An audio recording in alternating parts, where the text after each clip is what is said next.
This episode is sponsored by AutoZen, a brilliant new driving safety app I've been using with my teenagers. Hello and welcome to Teenagers Untangled, the audio hug for parents going through the tween and teen years. I'm Rachel Richards, journalist, mother of 2 teenagers and 2 bonus daughters.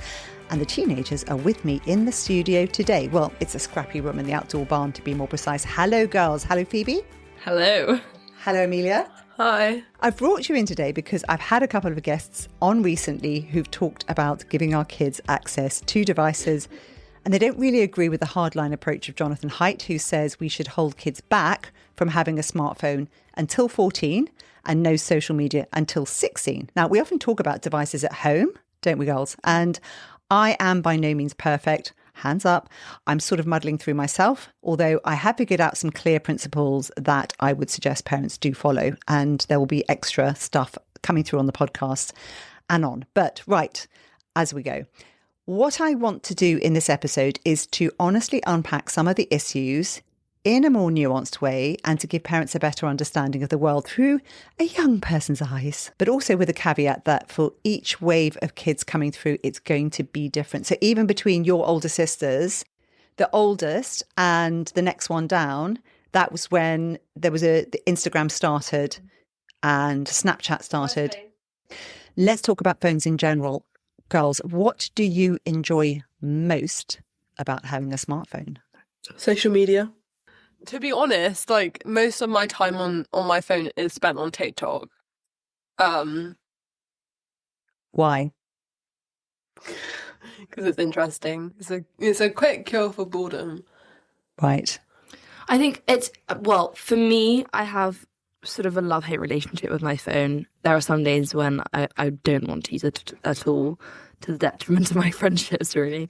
But I think it depends on also how you define social media, because technically I would spend most of my time on social media as well. But I'm on Instagram, I'm on Snapchat, and especially with Snapchat, you can doom scroll. You know, there's the Snapchat Spotlight. All of these apps now have the videos to try to lure you in. But most of the time you're just talking to friends or putting stuff in your story that they're going to see that then prompt conversations. So that's a lot more social version of social media, I would say, that in comparison to Instagram. And then I would say Instagram is more social than TikTok. That's what I would say. Would you agree, Amelia? That Instagram's more social than TikTok. And that Snapchat is the most social of them. Well, Snapchat's the most social, as in you talk to the most people in a way. And it's because Snapchat's basically WhatsApp for young people plus like a little TikTok kind of thing. So it's like, yeah. And I guess Instagram, you could say it's more social. But the thing is, people talk about TikTok like it's not social. I have lots of conversations with people on TikTok who are my friends, obviously not random people. Some random people, actually. And what do you talk about? Well, I would send them I'll send them in video, which I think is funny or I think relates to our relationship or something like that. And they'll see it and they'll be like, oh, blah, blah, blah, and I'll be blah, blah, blah, you know. But you can also talk to people in comment sections. And it's really interesting. Fun. Comments on what? To be fair, I would say the comment sections are probably one of my most favourite things. Yeah, they're so comments so on funny. what? Well, I'm not on TikTok. I mean, so I can't really. I've had phases of my life where I've been on TikTok, but I prefer not to be on it. And I fully deleted my account because I find it drags me in so much. It's a very different app to Instagram, even though Instagram has Reels, which is interesting. But I really enjoy the Instagram comment sections, and I do remember when I was on TikTok that the comment sections were probably my favourite thing, because people are just really funny, and you'll see what people funny comments get liked. Yeah, so you'll see the funny comments. So then they come up to the top. So then you see the funniest comments at the top that most people are relating to or liking, and they have however many thousand likes, and you get to see how other people are responding to the same videos that you're watching. And so, you're either going, oh, everyone else had the same reaction as me, or, oh my God, they've said a really funny thing, and then you laugh out loud. Or you see other people's perspectives on the video that you might not have considered. This is so interesting to me because I wonder how much of it is funny. I think for a lot of parents, what they're worried about is the toxic comments. Do they come through a lot, or is it more that they're just funny? The toxic comments, yeah, but those are only on posts. If you don't post, then you're not going to get a toxic comment, are you? Right. The toxic, yeah, you can see the hate comments, but like those are also kind of funny sometimes. Yeah, to be fair, I agree. Sometimes the arguments that arise in comment sections are really it's like funny. People intentionally rage bait people. To try and get a reaction. but also on stuff like it's really funny because there are stuff like there are political accounts as well by the actual politicians. So there's like a Labour account. There's Conservative, Reform, whatever. But the funniest ones are the American politics accounts, because half of their posts is this one meme about JD Vance, right, where they like blew up his face to make him look really fat. But they're all really petty. I would say that in terms of toxic comments, I mean, obviously, as Amia says, if you post and you're the person who has posted, then if you see a lot of negative comments, then that's going to really badly affect. Also, you can delete the comments. Yeah, exactly. People do delete comments, but at the same time, if I go into a comment section and I see one person has said something really negative or toxic, you often get a lot of responses to that comment of people who then have the other. Exactly. Interesting. So you see sort of arguments arising, but you also see debates and also, people correcting certain opinions. Also, your what you see in the comment sections is actually depending on your TikTok feed. Like if you have a lot of like for example, if you see like a lot of videos or you engage with a lot of videos which call people fat or whatever, then on like, that's what you're going to get. If you've got a video and there are people in the comment section saying, "Oh yeah, this girl's so fat" or something, then those are what's going to come up. Right. Whereas if you've got a lot of if you like lovely videos and like loving videos, whatever, nice videos on your thing, and you engage with those, and you open the comment section, most of the comments that you'll be seeing will be the ones which are like which relate to you. Yeah. How interesting. So one thing you said in the past, Amelia, that I thought was very helpful for parents was if you want to get a sense of what your child is doing on social media and how they are feeling, have a look at their For You page, you do that. comments. That's a massive invasion of privacy. No. I don't mean to do it separately. I mean to do it with them. Just say, can we sit together and look at your For You page? Oh, like you don't. If your child then they might say no. If their child is just like scrolling on TikTok, what like me and my friends used to do is we used to like watch like somebody's TikTok together. Like somebody would be scrolling, we'd all gather around like watching their For You page as well, because obviously it's so different to everyone else. It's like everyone's For You page is different. Yeah. And yeah, so I mean, if they're just like on their phone scrolling, you can always just like sit beside them and watch as well. I'm only asking because there's a lot of fear mongering, and rightly so. We were talking yesterday, and you showed me that you had started watching Hope Corps, I think it's called. Oh yeah. And then you got some horrible video. No. I didn't start watching Hope Corps. So what had happened is I'd seen this video which was like, if you've got any of these things in your search history, then you shouldn't have TikTok. That's really disgusting or whatever. And it had these things, and it was like one of them was Hope Corps. The other ones I was like, okay, well yeah, these are all disgusting. But then the one which was Hope Corps, I was really confused because Hope Corps is normally like, like you can see a homeless man being given like a coffee or something and he's really happy. Or people growing old together. Yeah, just stuff that gives you like hope for humanity, It's like just like heartwarming. So I was like, okay, I don't understand why that's on there. So I searched it up and then I understood. Right. So is there anything about smartphones that you find stressful or annoying? I do find, me personally, I'm not necessarily someone who lacks self-control or discipline or anything like that, but I do find it hard to manage my screen time, and it definitely has an impact on my sleep. So I found that if I'm on my phone before I go to bed, I will not sleep anywhere near as well as I could. It's very important to remove that phone, isn't it? And also it's almost like an impulse just to, if I have nothing that I need to be doing at that moment, then I will just open up Instagram. And it's just, you're filling the seconds, the minutes, whatever that you have, your stolen moments. But actually that time should be going to something else that you could be doing. Yeah. And if you sort of accumulate all of the small moments in your day when you're just, impulsively going on Instagram. You could be doing something so much more it's true. useful with your time. So I always have that in the back of my mind. So I have a very sort of, I don't know, love-hate relationship with it. Or what psychologists are finding is there's something called the default mode network, which is where your brain, when you're doing nothing or seeming to do nothing, is still 7 to 80% using the same amount of energy as before, using 70 to 80% of the energy it would normally use. And so when they've looked at that, they've realized that your brain is actually processing things that you've been experiencing. So it's actually a very important part of our life experience. And if we're not actually giving our brain time to do that, then there is a wonder about what's happening. What about you, Amelia? Do you find any of it well, when you say stresses me out, stressful or annoying? No. Well, I would say the only thing that stresses me out is like like Snapchat. When you're, in my opinion, that's for me, that's the most stressful thing, because it's like, you know, you've got your streaks and you've got everyone texting each other. Yes. Oh, like, I didn't do any of that. Yeah, well, no, but you've gone beyond that, because you're now, because I think that I think when kids would go on. So the thing that's stressful is like, you know, you can see that you can, like, if you have Snapchat Plus, which don't get, because that's such a bag, like, it's so sad.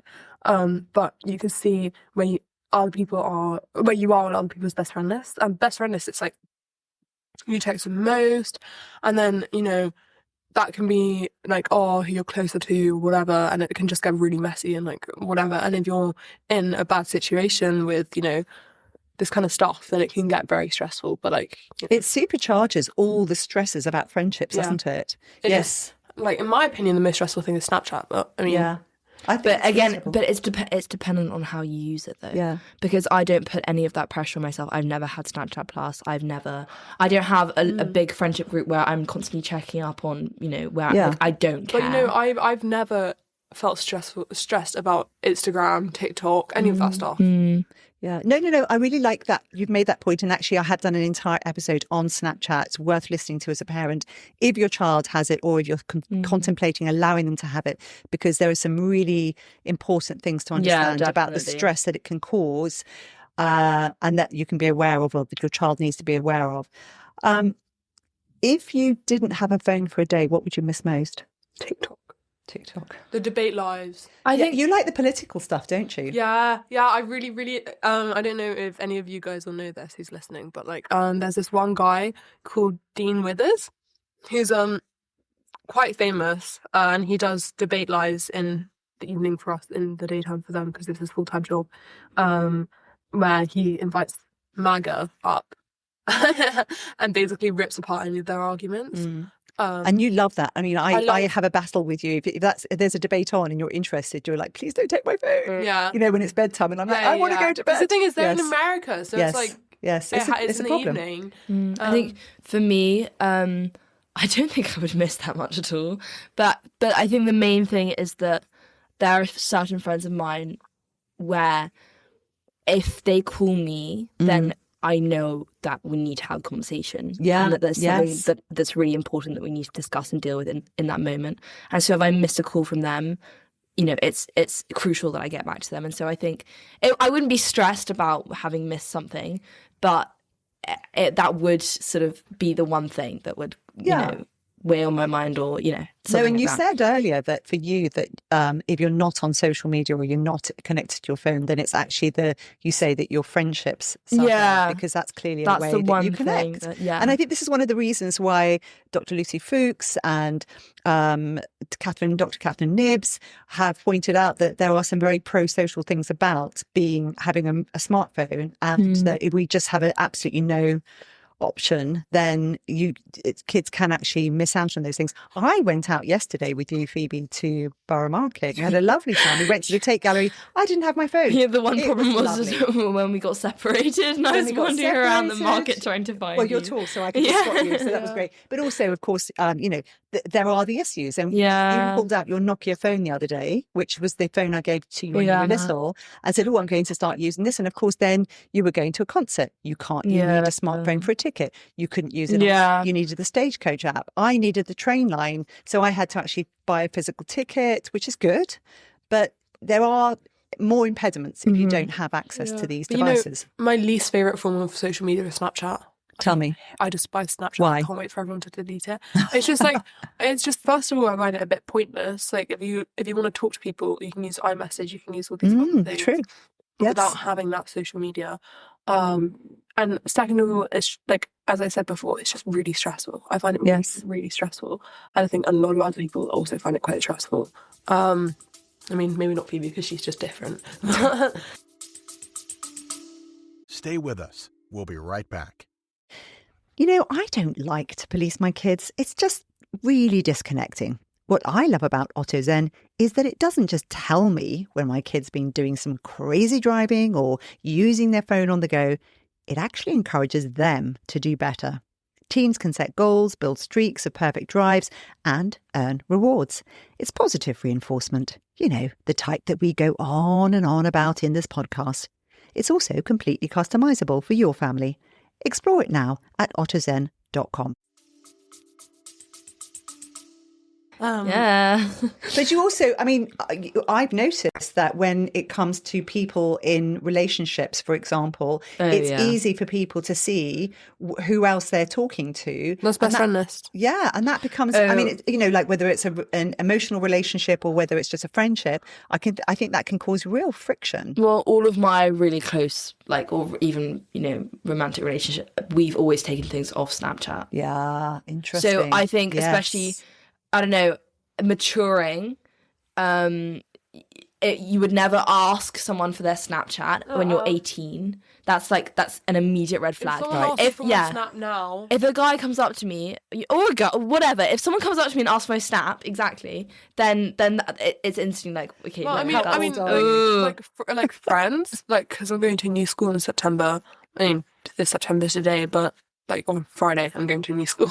And if they're like, oh yeah, can like I get your Snap? It'd be like, yeah, sure, because it's like a form of social media. Yeah. Connection. Okay, and I will talk to them on Snapchat.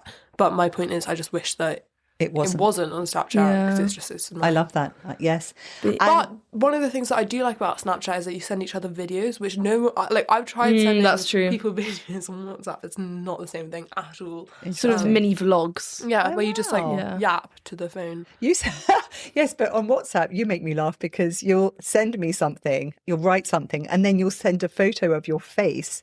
And I said, "Why did you say?" No, you look so cute. Then you'll reply to it. You reply to it. You'll be like, "Oh, you look so pretty," or you're like, "That's not attractive." That's Susu. I've never said that. But you say, but then you say, "Mum, that's just me showing you what my mood is. I want you to." No, it's more like if first of all it's habit from Snapchat. Yes. Second of all, it's like if I've said something and I can't affect tone to it, and you might take or like it might come across the wrong way, I'll send a photo to be like, oh, like this is a joke, you know. So we don't use grammar anymore. We just basically send photos of our faces. Well, what do you mean? How do you use grammar to affect tone? It's a good point. Yeah. And then like also if it's at the end of a conversation and I don't leave you on red, I sometimes send a picture because it's like, oh, this is just like. And that's the other thing, isn't it? With social media, with phones, is this whole instant, always on world that you end up in when you have a smartphone, because there's this element of once you've read a message, you have to respond to it. This is sort of young person code, which is not old person code. So I've got lots of friends where I'll read their message and I'll leave it for a day. It's so infuriating. Because I haven't got time to get back to them. But the thing is, or you'll just leave your phone open on the countertop and you've opened someone's message. You'll just leave it like that. And I'm on the other end of the phone and I can see that you've read my message and I'll just be waiting for your reply and it won't come. No, but the problem with that is you can read somebody's message without opening it. When you open a message, it's saying, "Okay, I've now read your message, and I'm ready to reply." And like I'm ready to reply, but I'm not going to reply because I'm annoyed at you or something. And I, do you know what? I love that you have your own. This is new manners. This is your etiquette, and this is where I'm not understanding your. It's a version of manners, which is a good thing, and I can see why that's frustrating for you. And I'm very, very sorry. I probably won't change, but there you go. Oh my God, you reply whenever Amelia and I have done something a little bit, off, or we're asking for forgiveness or something. You replying, okay, full stop. Oh my God! Wow. Oh my God. and you'll be on the other end of the phone going, oh yeah, I've just said okay. Like I'm a bit annoyed, but that's it. And we're losing our minds because we're like, oh my god, she's just said okay, full stop. She's so angry. You don't really use like full stop unless you're annoyed at somebody. Yes. If you use a full stop, or you're like trying to hammer a point home. Yeah. Yes, one of you did actually say to me, "Can you stop using full stops?" And I just went, "What?" No, yeah. Okay, right. So it's fascinating. So, what rules do you think are absolutely fair around phones? Let's go to parents who've got young kids. They're going to give their phones. First of all, what do you think about not giving a child a smartphone until they're 14? Don't give a kid a smartphone until maybe not 14, but they have to at least be, 12, I would say, because why 12? 13. Why 12? Why 13? Why does a kid need a phone in primary school? Also, Snapchat, like that child, in my opinion, having Snapchat when you're that young is a bit iffy as well. Mm-hmm. Like at least Why? before 12, or even before 14. I find because there are pedos on Snapchat. Like I'm gonna give it to you straight. There are people on Snapchat who do not have good intentions, and they use Snapchat. Well, they're on everything, aren't they? Yeah, because they know that young kids use Snapchat, same as Roblox. It's interesting because I always said to you, do not talk to people you don't know. That's But how I'm Snapchat- very interested. Have you had, even in spite of that, have you had people approach you? Well, yeah, because that's how Snapchat works. Right. There's a thing called Quick Ad where you see it's like on Instagram. You have people following you who you don't know. It's the same as that, but you have to add them back. And that's just how it works. And, you have mutuals. So you can see that somebody they're like friends with someone who you're friends with. Mm-hmm. But the thing is, you don't know who they're You don't know whether they actually, You don't know if they know each other, and you don't know who they're friends with as well. So it could be someone who you don't even know, who you're just friends with by, accident or whatever. But yeah, like that's just how Snapchat works, which is why I would say like, the problem is that it depends also at, you say prep, like primary school or prep school, but that's different stages for some people. Some people stay at primary school until 13. Some people leave at 11, you know. And so you go through different phases of maturing at different times. But so it's quite hard to give a prescriptive age because also your child might be very mature and might understand all of the ramifications of having like all of these social media platforms. I think it's like AI in the sense that it's sort of a tool, and if you're equipped with enough knowledge as to how to use that tool correctly and responsibly, then you can have fun and you can, enjoy it and whatever. But if it's clear that your child does not understand all of the potential harms and dangers, they should not be having a smartphone. Yeah, I think that's what it is. Also, there are also problems with not giving your kid Snapchat until whatever age, because if everybody else has it and then this the only one is the who problem. doesn't, that's I struggle with that. Left out, especially like 12, 13, 14, really, really like tumultuous ages. I feel really, really awful for any 12, 13, 14-year-olds right now, because it's really, really hard being that age. But maybe if you're not, that extra thing to mean that you're going to be left out is just like, I think that's really hard. All I'm saying is be careful.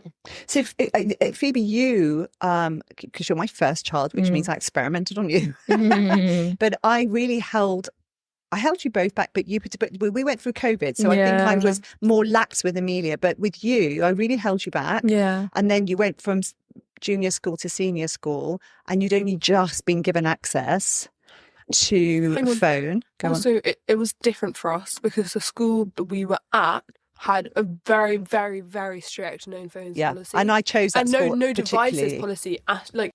For you, when you moved, I specifically chose that school because I looked at kids at your old school who were 6, 7 walking around with smartphones, and I just panicked, and I thought, absolutely not. There are other reasons I chose that school, but I really was not ready, and I didn't think it was the right thing. And I already knew that they were starting to talk in a different way, and there were all sorts of things going on.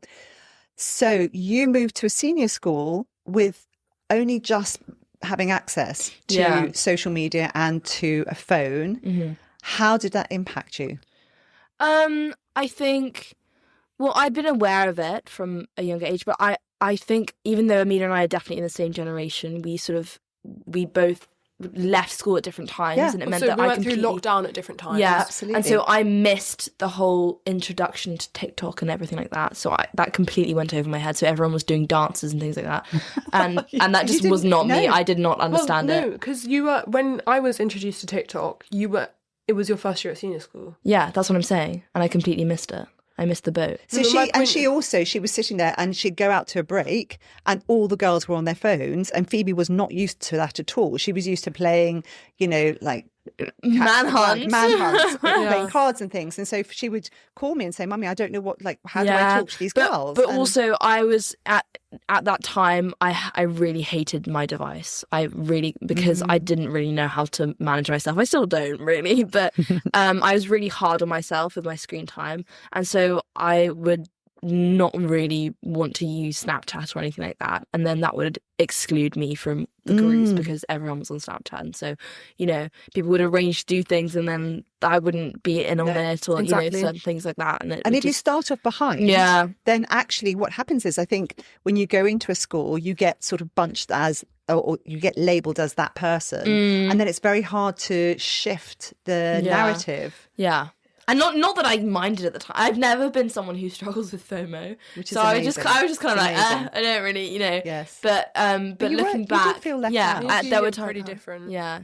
But looking back, I definitely was not as integrated as I could have been. One of the things I'd like to ask you, Phoebe, is I think the way that you and your schoolmates approached social media at a young age was a bit different to Amelia. And I'm just saying that because I think Amelia's friendship group tended to be kind of, body positive and, it doesn't matter what size you are.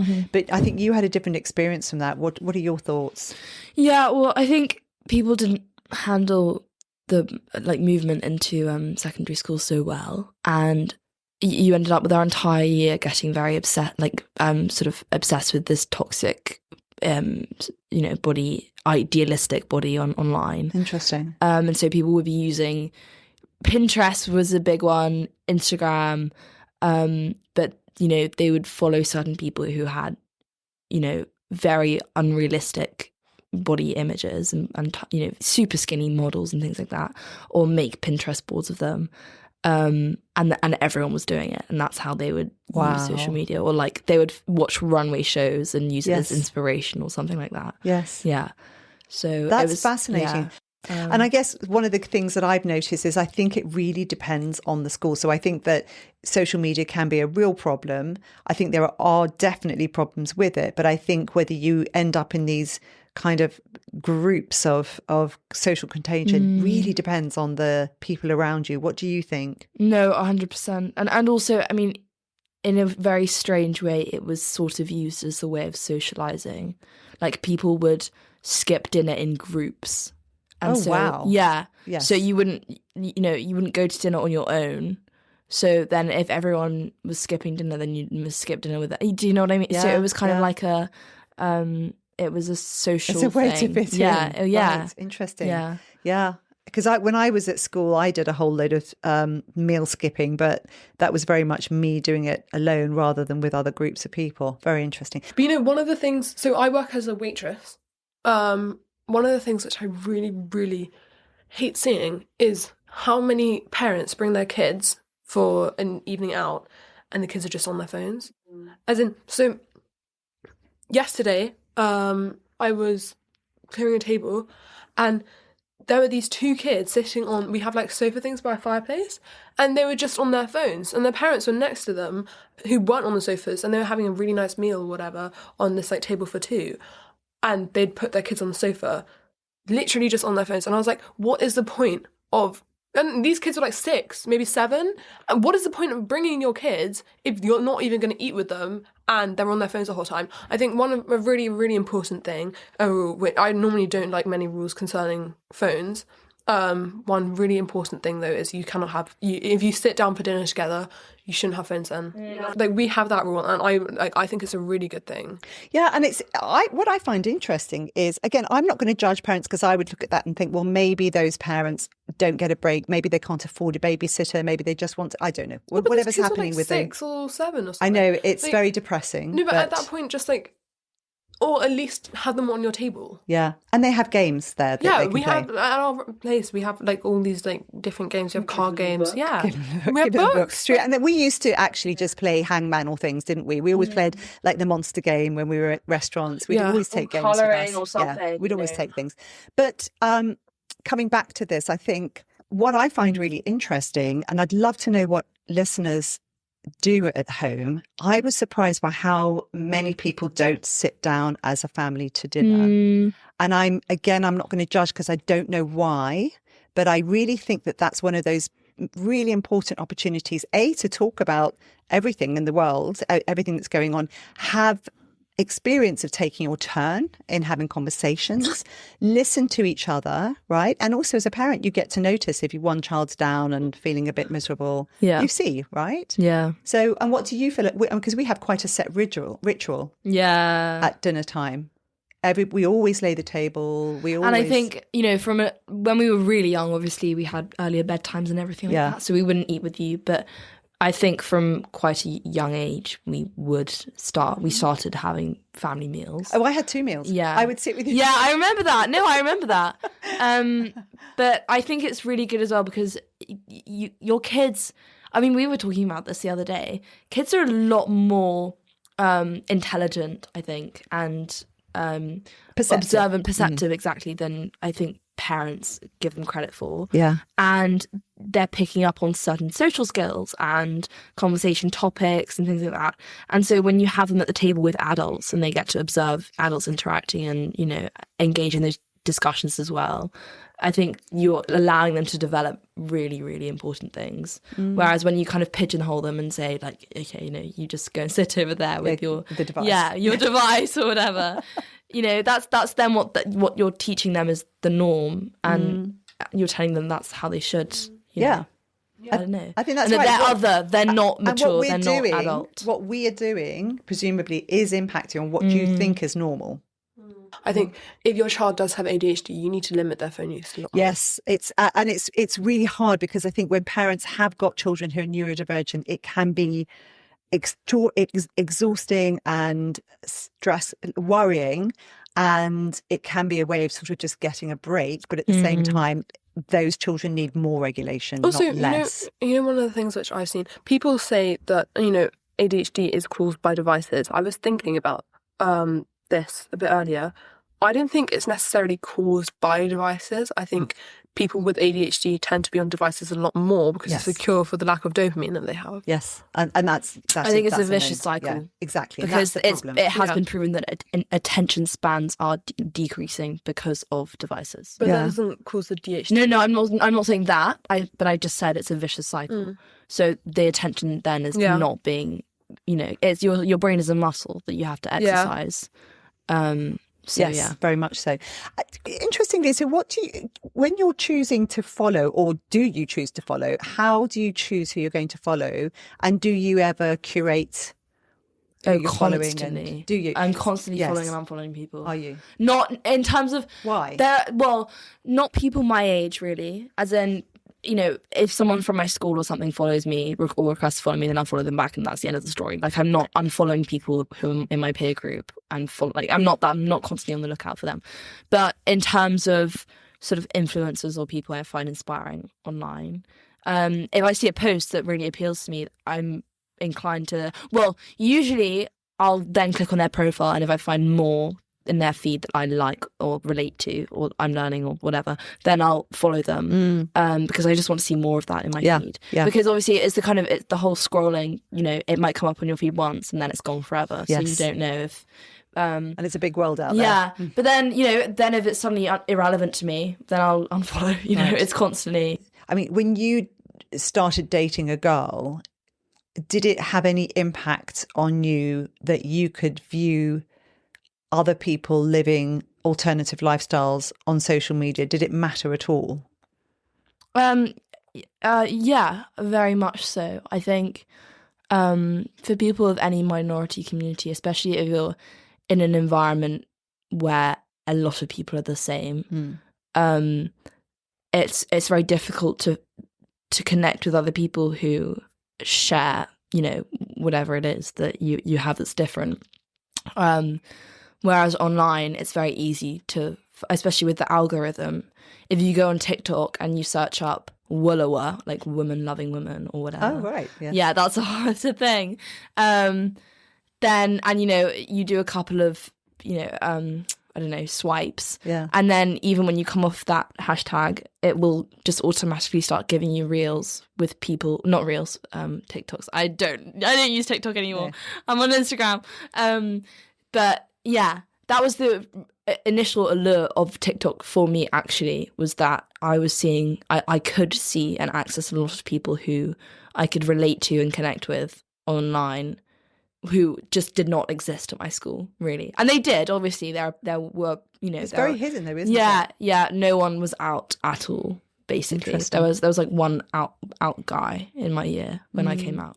And yeah, so I think it's very positive. And you also see that community in action, that, I don't know, you get exposed to certain ways of looking and dressing and things like that you don't get to see. And also ways to flag up that you're part of that community, 100%. Like a certain way of dressing or whatever, that then other people can spot you and go, oh, exactly. I see. And it's sort of those subtle signals. And then also people talking about their own experiences as well. That's a big one, because obviously you don't have anyone else who you can relate to. So hearing stories from other people online of that.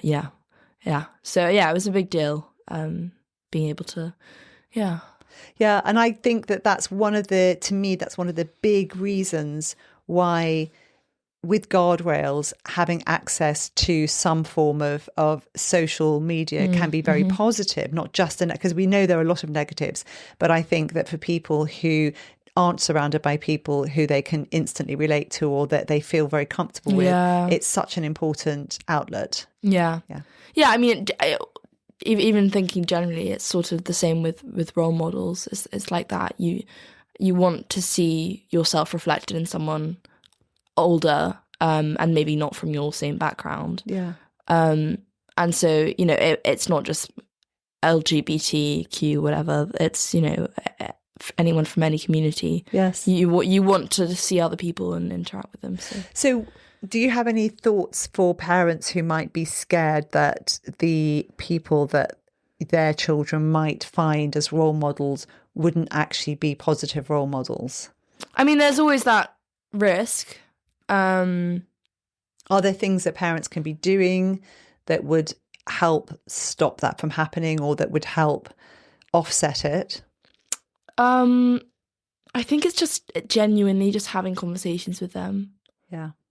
About, because it comes down to values. If they're seeing, clearly if they're seeking role models in people who don't necessarily align with your family's values, then that's a conversation that needs to be had. But if you're constantly, you don't need to be checking in, as in you don't need to be constantly on their back saying, oh, who are you following? Who are you, who are you listening to? But in an implicit way, if you're just discussing certain things that you care about, like women's rights and things like that, then your your sons, well, not even that, but your sons wouldn't necessarily feel the need to go and find, and if they feel like there's a dearth of role models, then present them with alternatives. That's good to suggest people, because you can't expect your child to go and find positive role models if you don't know who they are either. So do your own research and say, oh, have you heard of this person? Have you heard? Because you're constantly doing that. I am. Yes. There's a bit of eye rolling. Yeah, we know. But I think I do challenge narratives as well. When I hear things, and I will question it and say, but that doesn't sound quite right because I'm seeing this, and I think that helps. What about you, Amelia? I follow someone and then I will forget about it, and 5 years later, I will still be following that. but I mean, does that mean you've just got a huge number of people you're following? Yeah.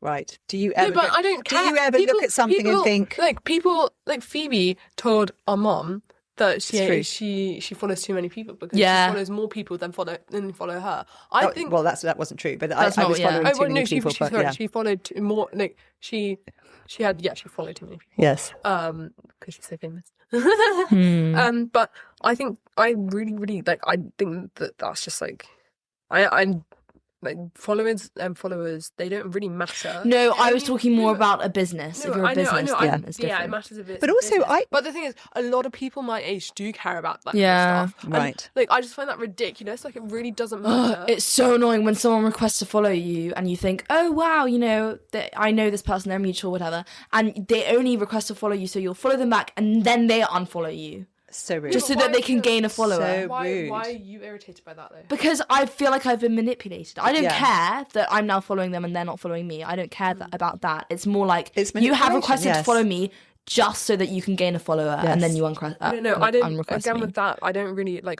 It's annoying, but like I don't really mind about that either, because it's like I want to see what people are up to. But you know what's really interesting? And Phoebe told me you're following too many people, and I thought, oh, that's interesting. I haven't gone through and just sort of culled things that aren't relevant. And I started doing it, and I realised that I was following a lot of things that I could follow separately on different accounts, like lots of gardening stuff or whatever. But actually, also, I found that when I started unfollowing a whole load of accounts, there were more interesting things coming up because I hadn't seen a lot of those things because they didn't get delivered to me. When I talk about followers, I'm mostly talking about TikTok, and TikTok works very different to Instagram. So the thing, because I don't really go on Instagram very much, the main thing with TikTok is you have like a bunch of different feeds. So you have your For You page, you have your Friends page, you have following page, you have a STEM page, which is quite funny. It's like they're on these videos about science and stuff, and then you have an Explore page. Now all your followers, everyone who you follow will be on the following page. I never go on my following page because I follow the most random people, and I can't be asked to go through my following my followers. But then why do you follow them? Because I followed them like 3 years ago and I can't be asked to take them off. Anyway, but what the reason... like you in your bedroom, why clean up? Yeah, exactly. The reason why I follow them is because if you follow somebody, they're more likely to pop up on your For You page.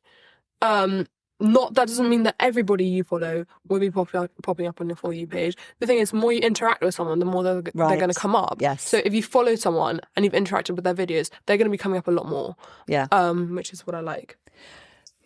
How do you decide what to share and what to keep private? I don't know. Well, it's interesting because social media really hates me. I am on my I can't disagree. 6th, 7th Instagram account now, and it's through no fault of my own. I swear. You got hacked. You didn't have. Okay, I got hacked, and you didn't. Can we just mention this? Yeah. Yes. That wasn't my fault. No. But listen. Yeah. What is it? It's a 2-step verification. Yeah. You need to make sure you have this switched on. Any account you have, switch on 2-step verification. This isn't a criticism of you. I don't think I necessarily had it switched on. Yeah, it's a great wake-up call for me. Ooh. And if you don't have it switched on and someone hacks your account, they will go straight in and switch it on, and then you can't get back on. No matter it's true. how and then the hard codes try. get sent to them, and then you can't. Yeah.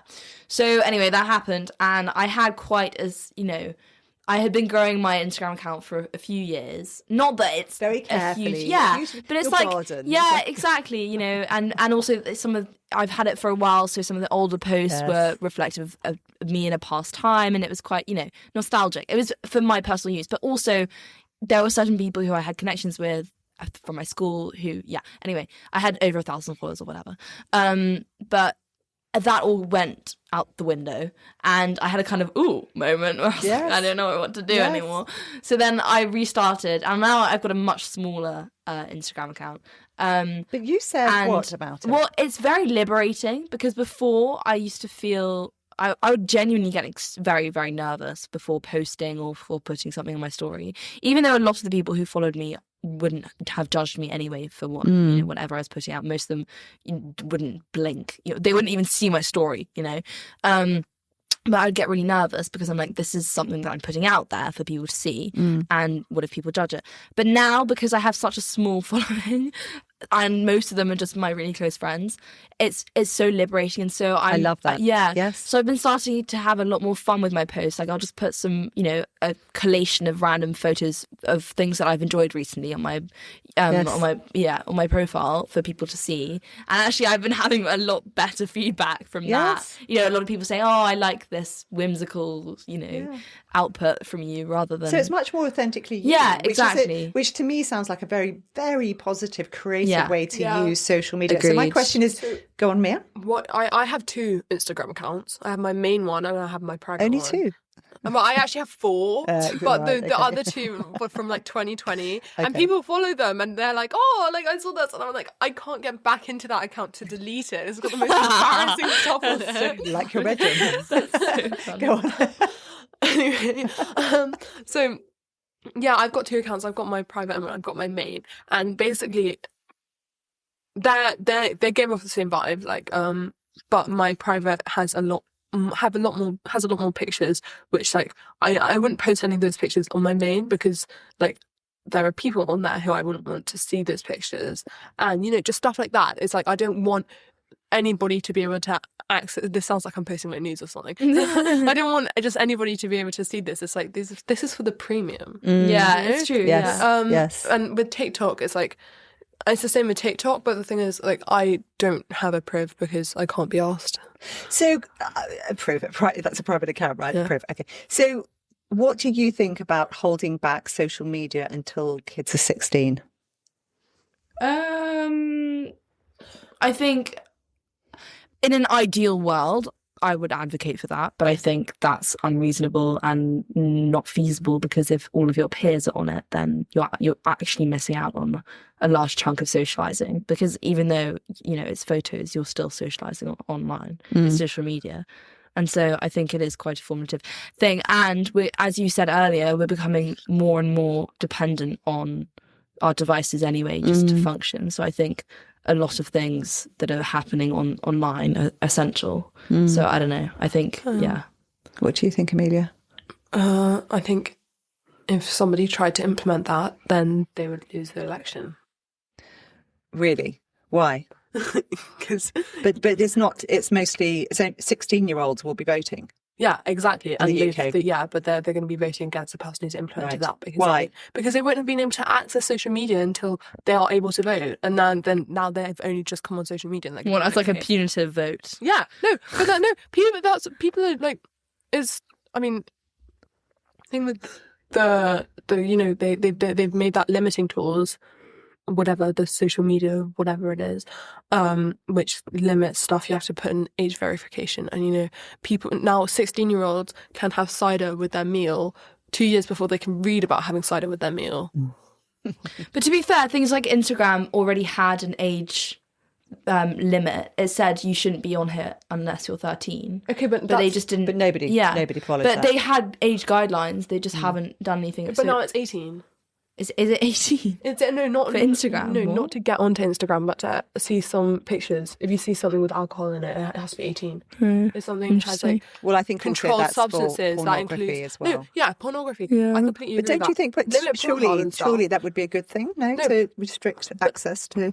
No, well, I mean, yeah, for some of it, but like, there's a lot of stuff which is being restricted, which in my opinion shouldn't be restricted. Interesting. But what's the benefit of them seeing that? So, though? well, here's one example. There are self-harm help forums which have been created to help people who are going through really hard times, which now have had to be shut down because they don't have enough money to create the age verification system.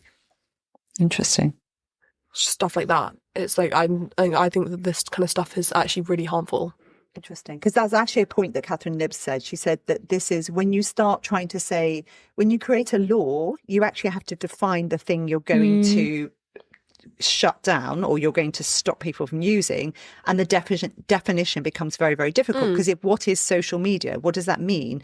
And if you say this is social media, then nefarious companies can just redefine what they do. Yeah. And there are always get-arounds that people can use. So it actually becomes quite a slippery thing. So Reddit's been limited as well, which I think is really stupid.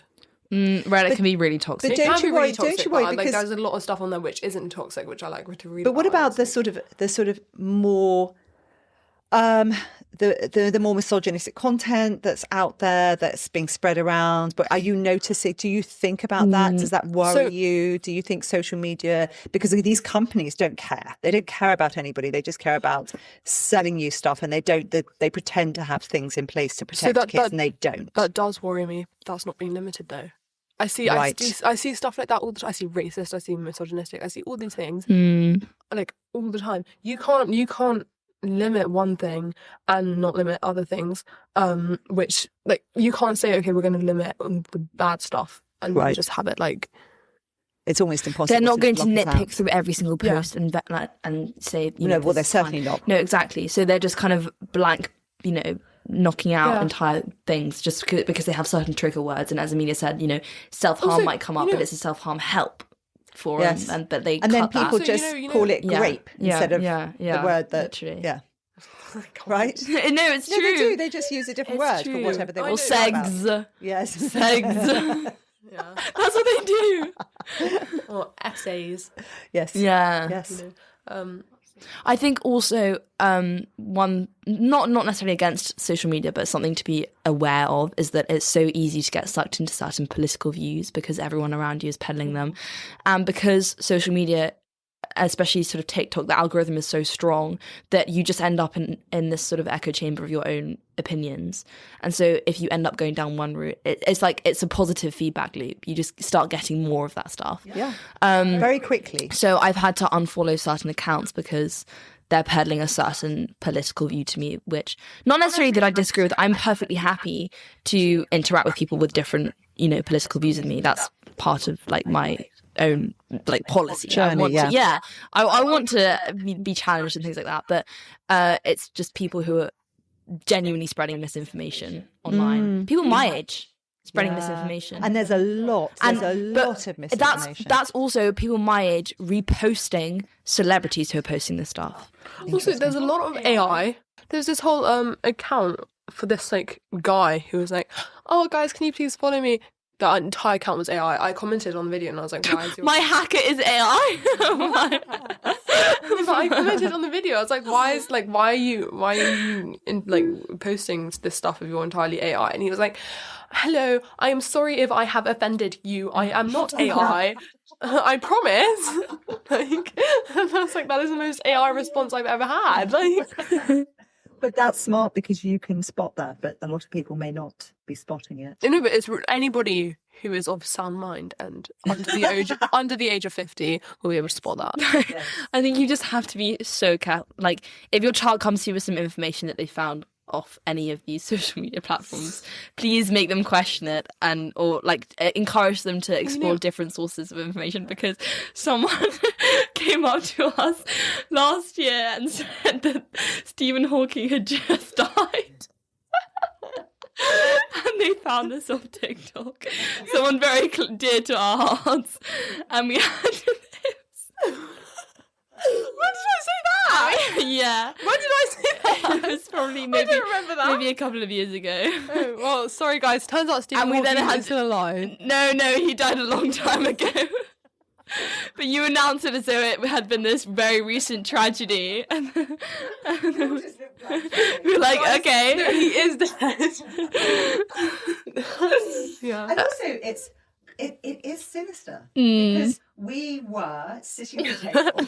My phone was not. Oh my God, that was terrifying. the other night. Oh my God, and yeah. I was talking about the Durrells and my family and other animals, and your older sister's been in Corfu, and I said, "Oh, it's a lovely thing that she's just."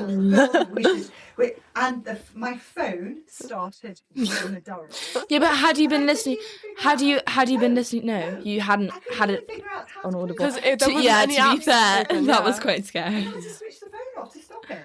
As a parent, this is all pretty scary. You've had access to phones for quite a while and to devices for quite a while. We do talk an awful lot together about this stuff, and there are boundaries in place. Yep. So, and thankfully, nothing awful has happened to you so far. But I guess the question is for parents who've got kids who are going through early puberty, who are getting sort of sucked into all of this, do you think that it's just basically take the devices away, or is it just don't allow them to have them to start with? Or what do you think, if you were going to sort of be a parent or look at it from a parental viewpoint, And also schools. Should you be having devices in schools? I honestly think that it's just case by case. I think Yeah. most schools, the schools don't have devices other than like maybe laptops, because different learning abilities need different needs. Like I need a laptop. This is a big thing. My old school is becoming a lot more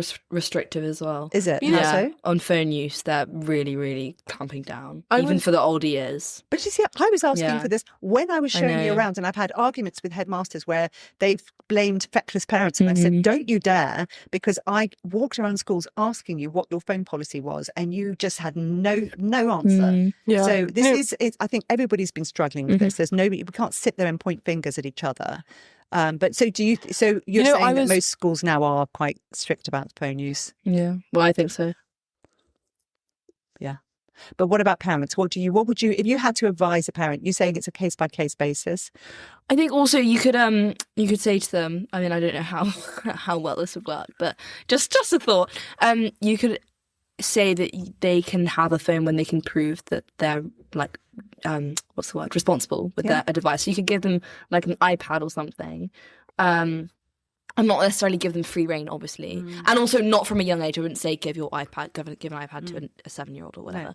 But, or an iPod or something, a starter device before an iPhone, and then say, so I'm taking it away from you at night, blah, blah, blah, put in boundaries. Have some rules. But then also say, but, if you want a phone, like you'll get a phone sooner if you can prove to me that you are not going to spend all of your time on social media, that you can be responsible with it, that you're not going to talk to strangers online, that you know all of these rules, and then, see how that works. One thing I would say, if you take away anything from this, is take away this. You cannot say to do something and then not do it yourself. This is my 100%. biggest Totally thing. Agree.